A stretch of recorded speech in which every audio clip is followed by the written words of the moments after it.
time and time again, we start the process of organizing. We sort, we pull it out, we shuffle things around, we take it to the donation station, we buy some more bins, but yet we stare back into that closet or back in that room sort of looking like, why doesn't it feel any different? I've spent this time, I've done what I thought I was supposed to do to get it organized, but it doesn't feel or look any different. Well, while organizing is something that feels so easy, it really is an entirely different process than just keeping up or straightening up your home. So I'll give you an example. You're being bossed around by your house. The CEO is the house itself. It's the structure of your home, the size of it, the layout, and it's the ultimate boss. You're not gonna fire the CEO, and it's the one that's calling the shots.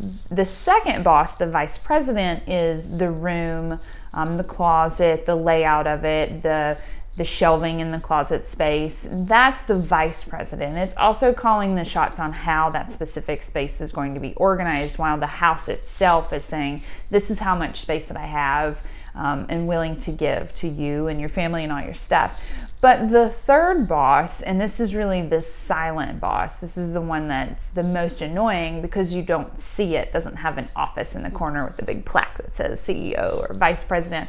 It's our mind. It's all those stories that we tell ourselves about our things. I used to be this. I used to golf. I used to be that size. I'm going to hold on to that in case I lose weight. I'm going to hold on to that in case I gain weight.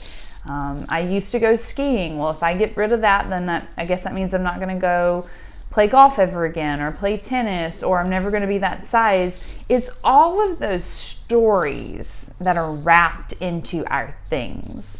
So when you look at that layer, that's the part where we wear ourselves out when we're organizing. On your own, it's going to take maybe 3 to 4 hours to sort and declutter a small closet. And so you think, good Lord Almighty, this is going to take forever if I do this myself. And then we tend to not want to ask for help because in a way that's admitting weakness or admitting a little guilt or shame over not getting our house organized. That's a really common theme that I've seen with women specifically. But when we are asking for help, we're basically saying, I need help and support around this silent boss. I need help in moving through and moving past these internal obstacles. You might be able to do it on the outside, on the surface stuff, but it's all those little decisions that are going to continue to wear you out, and it's going to continue to keep you stuck. Because the same level of thinking can't be at the same level of changing a project, or I think I said that incorrectly.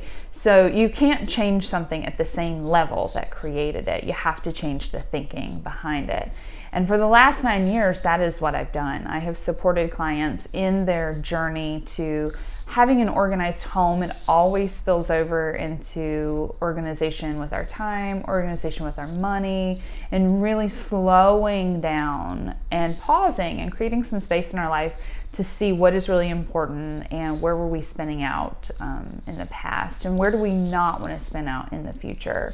So if you are thinking about getting your house organized and you're tired of doing it yourself, you're tired of doing it with your husband, now you know that you're being bossed around specifically by those stories and those excuses, and you want help, then call a professional, call a coach, call someone like myself, and have them open yourself up to have them to help you through those stories, because that is where lasting change lives, and that's where the transformation is available. I promise you it's worth it.